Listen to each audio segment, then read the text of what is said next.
Hello hi, ഞാനപ്പോൾ ഇന്ന് 5 kilo ചെമ്മീൻ fry ചെയ്യാനായിട്ട് എടുത്തേക്കണം. അപ്പോൾ ഞാൻ ആദ്യം വലിയ ചെമ്മീനായതുകൊണ്ടിട്ടൊന്ന് പുഴുങ്ങിയിട്ടാണ് വെക്കണത്.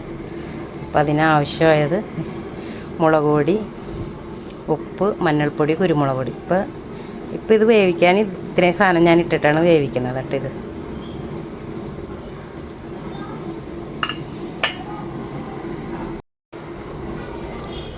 അത് ഞാനിതെല്ലാം മിക്സ് ചെയ്ത് വെച്ചിട്ടുണ്ട്.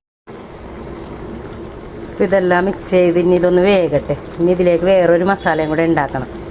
അപ്പോൾ അതും കൂടെ ഉണ്ടാക്കിയിട്ട് കാണിച്ചു തരാം. ചെമ്മീൻ ഇവിടെ തിളച്ച് ഇടാറുണ്ട്. ഇതിൽ ഒരു പ്രത്യേക മസാല ഉണ്ടാക്കാനുണ്ട്. അത് നല്ല ജീരകമുണ്ട്, ഇഞ്ചിയുണ്ട്, വെളുത്തുള്ളിയുണ്ട്, പച്ചമുളകുണ്ട്, കുരുമുളക് വേണം. കുരുമുളക് പൊടിയാണ് ഞാൻ എടുത്തത്. ഇനി ഇതെല്ലാം ഒന്ന് ചതച്ച് കൊണ്ടുവരണം. അപ്പോൾ അതേ ചെമ്മീൻ നല്ലപോലെ വെന്തിട്ടുണ്ട്. ഇനിയിപ്പോൾ ഇതിലേക്ക് ഞാൻ ഈ ചതച്ച് വെച്ച മസാല കുറച്ചിടും.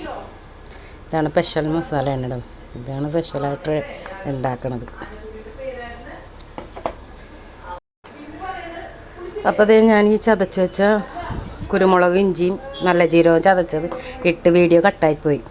പിന്നെ അതിലേക്ക് കുറച്ച് കാശ്മീരി ചില്ലിയും കൂടി ഇട്ട് കൊടുത്തിട്ടുണ്ട് ഞാൻ. ഇനി ഇതും എല്ലാം കൂടെ ഒന്ന് മിക്സ് ചെയ്യണം. ഒന്ന് മിക്സ് ചെയ്യട്ടെ കേട്ടോ.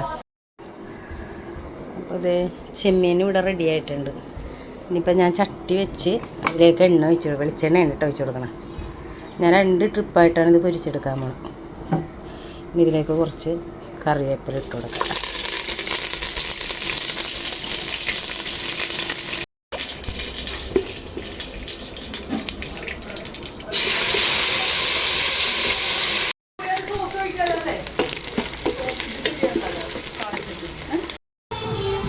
അപ്പോൾ ഇവിടെ അങ്ങനെ ചെമ്മീൻ ഫ്രൈ റെഡിയായി. കുറച്ചും കൂടെ വേപ്പിലേക്ക് ഇട്ട് സെറ്റ് ചെയ്യാം. ഞാനൊരു കാര്യം പറയാൻ വിട്ടുപോയി. ചെമ്മീൻ വേവിക്കാൻ വെക്കുമ്പോൾ ഒരു തരി വെള്ളം പോലും ഒഴിക്കരുത് കേട്ടോ. കാരണം ചെമ്മീൻ ചൂടായി വരുമ്പോൾ വെള്ളം തന്നെ വന്നോളൂ അതിൽ.